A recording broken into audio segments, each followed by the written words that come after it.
Hello everyone. ഇന്ന് നമ്മൾ discuss ചെയ്യാൻ പോകുന്നത്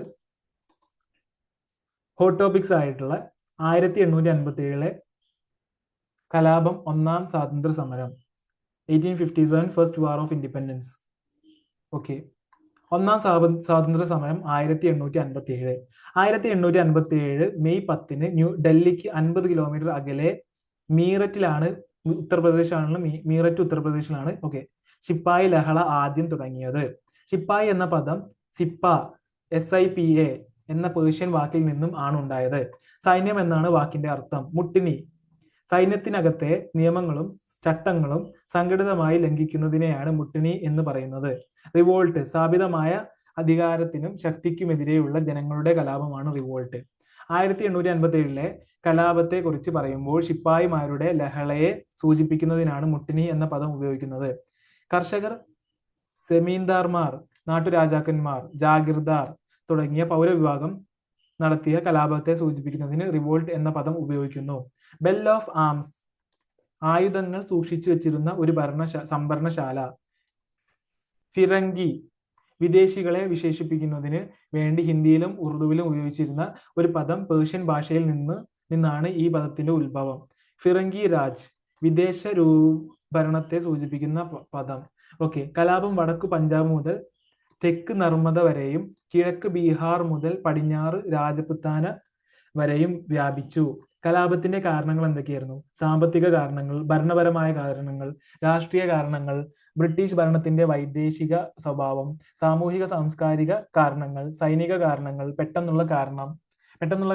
ഓക്കെ. സാമ്പത്തിക കാരണങ്ങൾ, ബ്രിട്ടീഷുകാർ നടപ്പിലാക്കിയ സാമ്പത്തിക നയങ്ങൾ ഇന്ത്യയുടെ പരമ്പരാഗത കാർഷിക സമ്പദ് വ്യവസ്ഥയെ തകർത്തു. കർഷകർക്ക് ഭൂമിയുടെ മേലുള്ള അവകാശങ്ങൾ നഷ്ടപ്പെടുകയും ഉൽപ്പാദിപ്പിച്ച വിളകൾ ഭൂരിഭാഗവും നികുതിയായി നൽകേണ്ടി വരികയും ചെയ്തു. ഇന്ത്യയെ ബ്രിട്ടീഷുകാരുടെ കോളനിയായി മാറ്റിയതോടെ അവരുടെ വ്യാവസായിക ഉൽപ്പന്നങ്ങൾ വിറ്റഴിക്കുന്ന കമ്പോളമായും അസംസ്കൃത വസ്തുക്കൾ ശേഖരിക്കുന്ന കേന്ദ്രമായും ഇന്ത്യ മാറി. ഇന്ത്യ ബ്രിട്ടീഷ് ഉൽപ്പന്നങ്ങളുടെ കമ്പോളമായതോടെ കുടിൽ വ്യവസായങ്ങളും പരമ്പരാഗത നെയ്ത്ത് വ്യവസായങ്ങളും തകർന്നു.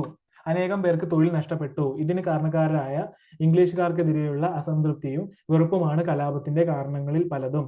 ഭരണപരമായ കാരണങ്ങൾ എന്താണ്? ഭരണരംഗത്തെ അഴിമതിയും വീഴ്ചകളും കലാപത്തിന് കാരണമായി.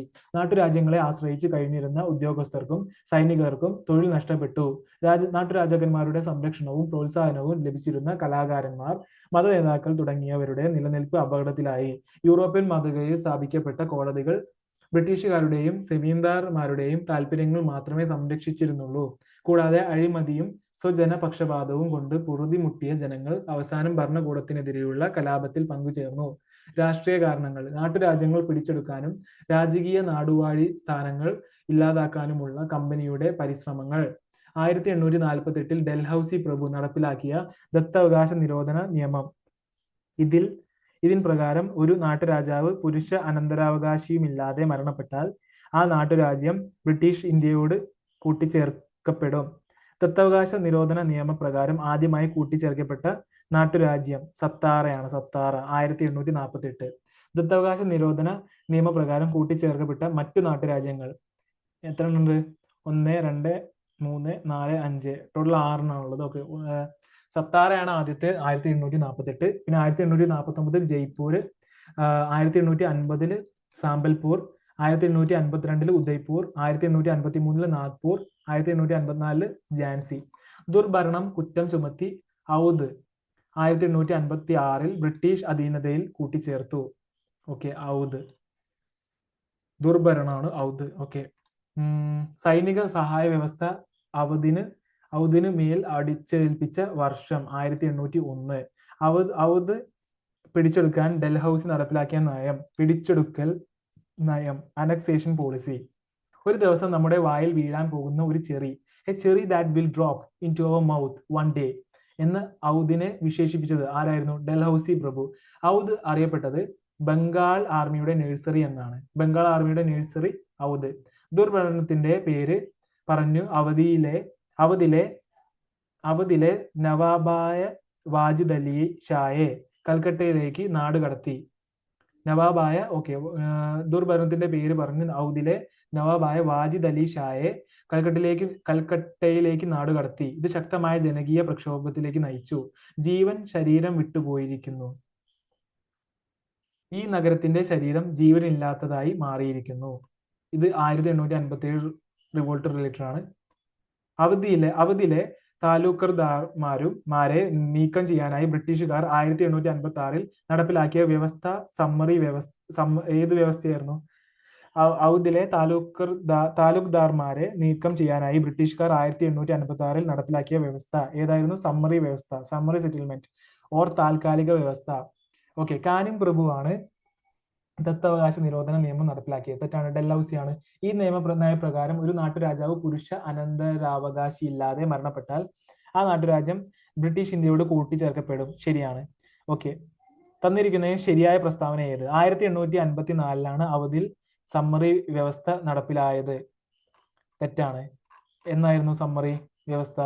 1856 ആണ്. 1856. ഓക്കെ, 1856 ഔദ് രാജ്യം ഔപചാരികമായ ബ്രിട്ടീഷ് സാമ്രാജ്യത്തോട് കൂടിച്ചേർക്കപ്പെട്ടത്. ശരിയാണ്. ഔദിന് മേൽ സൈനിക സഹായം വ്യവസ്ഥ അടിച്ചേൽപ്പിച്ചത് 1799 തെറ്റാണ്. എനിക്ക് തോന്നുന്നു എന്റെ ഓർമ്മ ശരിയാണ്. ഓക്കെ, 1801 1801. ഓക്കെ, ബ്രിട്ടീഷ് ഭരണത്തിന്റെ വൈദേശിക സ്വഭാവം ആൻഡ് സാമൂഹിക സാംസ്കാരിക കാരണങ്ങൾ.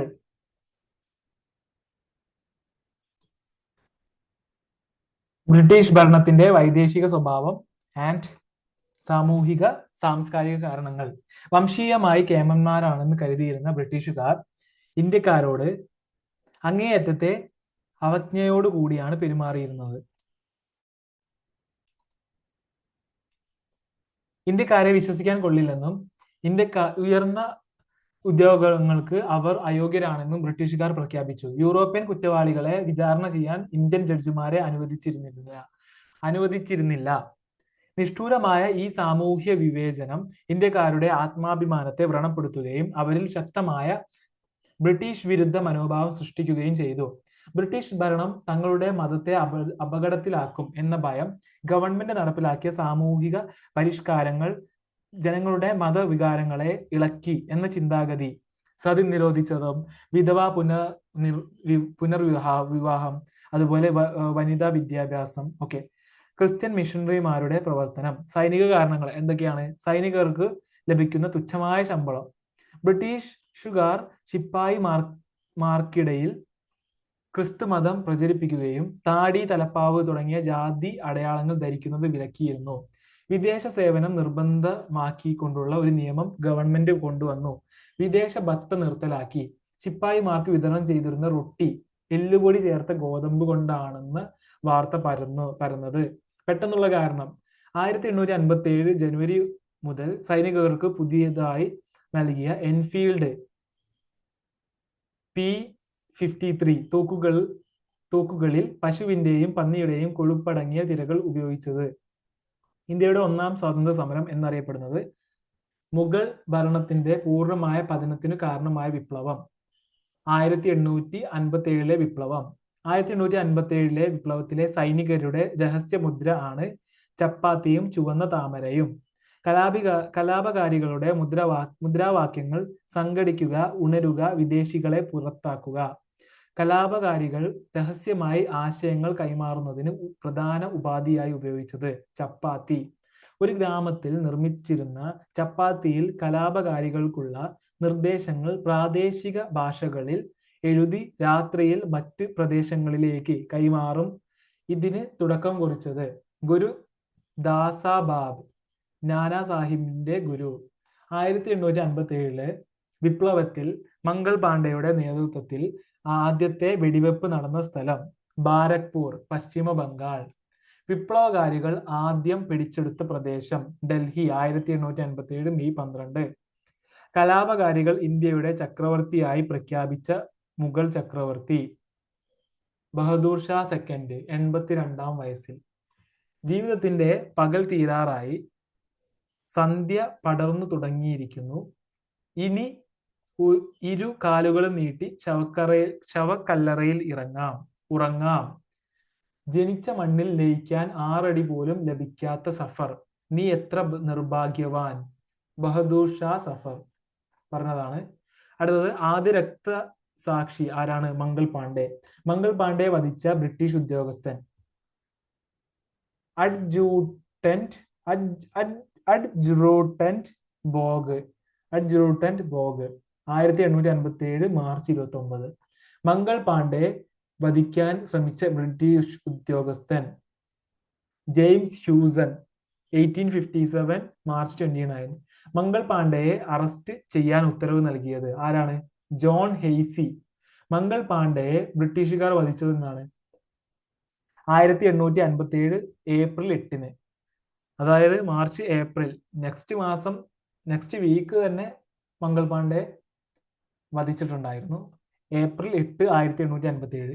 1857 ഒന്നാം സ്വാതന്ത്ര്യ സമരം അടിച്ചമർത്തിയത് എന്നായിരുന്നു? 1858 ജൂലൈ 8. 1858 ജൂലൈ 8. 1857 കലാപകാലത്ത് ഇന്ത്യയുടെ ഗവർണർ ജനറൽ ആരായിരുന്നു? കാനിങ് പ്രഭുവാണ്. കാനിങ് പ്രഭു. കലാപം ആരംഭിക്കുമ്പോൾ ബ്രിട്ടീഷ് സൈന്യ തലവൻ ആരായിരുന്നു? ജനറൽ ആൻസൺ ആണ്. General Anson. കലാപം അവസാനിക്കുമ്പോൾ ബ്രിട്ടീഷ് സൈന്യ തലവൻ ആരായിരുന്നു? Colin Campbell. Colin Campbell. Colin Campbell. കലാപകാലത്ത് ബ്രിട്ടീഷ് പ്രധാനമന്ത്രി? പാൽമേഴ്സ്റ്റൺ പ്രഭുവാണ്. പാൽമേഴ്സ്റ്റൺ പ്രഭു. പാൽമേഴ്സ്റ്റൺ പ്രഭു. ഓക്കെ, പാല്. കലാപകാലത്ത് ബ്രിട്ടീഷ് രാജ്ഞി ആരാ? വിക്ടോറിയ രാജ്ഞി. വിക്ടോറിയ രാജ്ഞി. 1857 വിപ്ലവത്തിലെ നേതാക്കൾ. കേന്ദ്രം നേതാക്കൾ. ഓക്കെ, വളരെ ഇമ്പോർട്ടന്റ് ആയിട്ടുള്ള തീമാണ്. കാൻപൂരിൽ ആരായിരുന്നു നേതാക്കളായിട്ടുള്ളത്? നാനാ സാഹിബും താന്ത്യ തോപ്പിയും. ഡൽഹിയിൽ ആരായിരുന്നു? ഭക്ത് ഖാനും, ജനറൽ ഭക്ത് ഖാനും അതേപോലെ ബഹദൂർ ഷാ സെക്കൻഡും. ഝാൻസിയിൽ റാണി ലക്ഷ്മിബായി. ഫൈസാബാദിൽ ആരായിരുന്നു? മൗലവി അഹമ്മദുള്ളയാണ്.